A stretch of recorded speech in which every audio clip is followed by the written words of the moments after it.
Hello my dear students, welcome back in my new videos. आज के इस lecture में मैं आपके लिए एक हमारी सब्जेक्ट है बायोकेमिस्ट्री एंड क्लिनिकल पैथोलॉजी, जिसमें एक हमारा छोटा सा टॉपिक दिया है कार्बोहाइड्रेट और उसका क्लासिफिकेशन।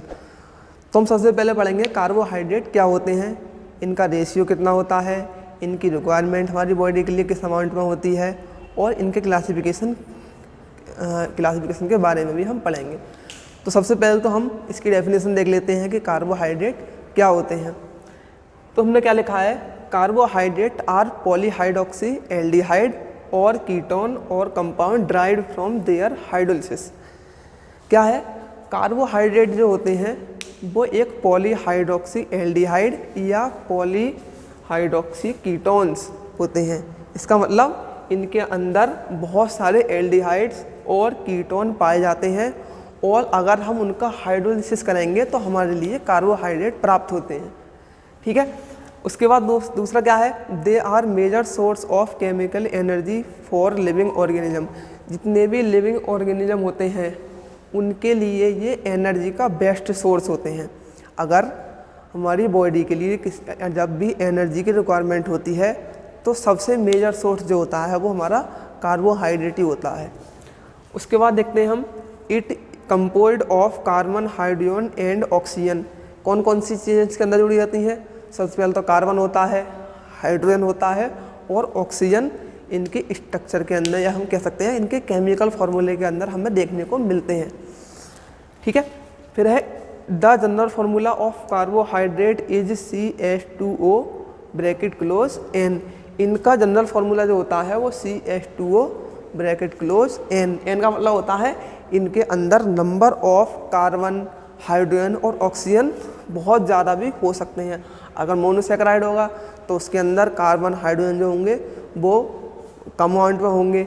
और बात हम करते हैं ओलिगोसैकेराइड, पॉलीसैकेराइड, इनके अंदर जो होते हैं वो बहुत ज़्यादा अमाउंट में कार्बन, ऑक्सीजन और हाइड्रोजन प्रेजेंट होते हैं।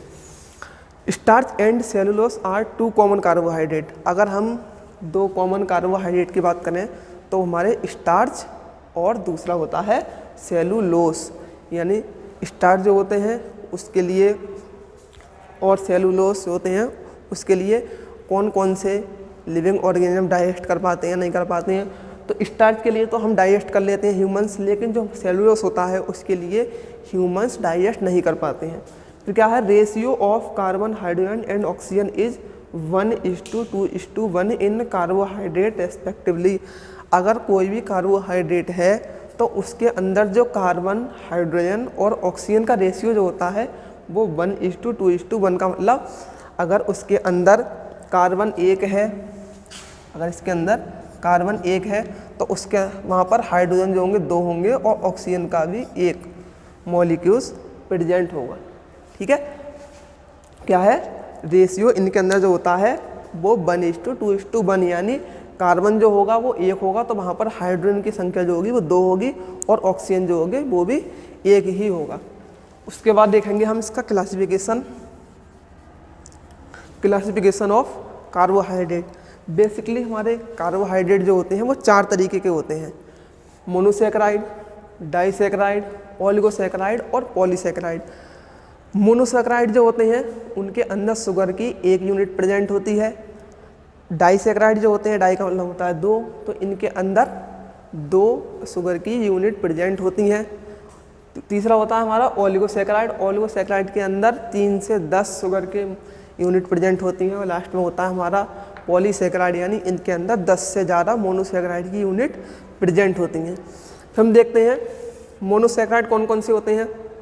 मोनोसैकेराइड में आते हैं हमारे ग्लूकोज, दूसरा फ्रक्टोस और तीसरा गैलेक्टोस।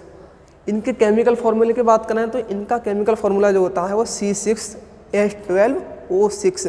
क्या है, अभी मैंने बताया था कि इनका रेशियो 1:2:1 होता है। तो यहाँ पर देखने को मिल रहा है कि यहाँ पर कार्बन अगर 6 हैं तो यहाँ पर हाइड्रोजन उसका डबल है और ऑक्सीजन भी वहाँ पर 6 है, यानी यहाँ पर ये कार्बन 6, हाइड्रोजन 12 और ऑक्सीजन भी 6। ठीक है। दूसरा है डाइसैकेराइड। डाइसैकेराइड के क्लासिफिकेशन देखते हैं तो इसके अंदर आते हैं हमारा स्यूक्रोस, दूसरा आता है माल्टोस और तीसरा होता है लैक्टोस।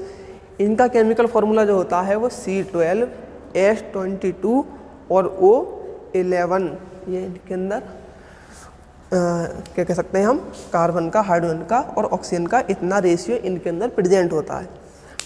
लास्ट में हमारा नंबर थर्ड आता है ओलिगोसैकेराइड। ओलिगोसैकेराइड के अंदर मैंने बताया था 3 से 10 शुगर की यूनिट प्रेजेंट होती हैं। इसके अंदर कौन कौन से आते हैं? पहला है हमारा माल्टोडेक्स्ट्रिन। माल्टोडेक्स्ट्रिन जो होता है वो एक ओलिगोसैकेराइड कार्बोहाइड्रेट होता है, जिसका केमिकल फार्मूला होता है C37H62N2O29। ये इसका केमिकल फार्मूला होता है। लास्ट में आते हैं हमारे पॉलीसैकेराइड, जिसमें पहला होता है हमारा होमोपॉलीसैकेराइड, दूसरे होते हैं हेट्रोपॉलीसैकेराइड। ठीक है, इसका केमिकल फार्मूला जो होता है C6H10O5 ब्रैकेट क्लोज N, यानी इसके अंदर कार्बन और हाइड्रोजन और ऑक्सीजन N का मतलब होता है ये एक नॉन स्पेसिफिक अमाउंट इनके अंदर इन चीज़ों का प्रेजेंट रहता है। ठीक है, तो मैं उम्मीद करता हूँ आज का लेक्चर आपके पसंद आया होगा। ठीक है, थैंक यू एवरीवन।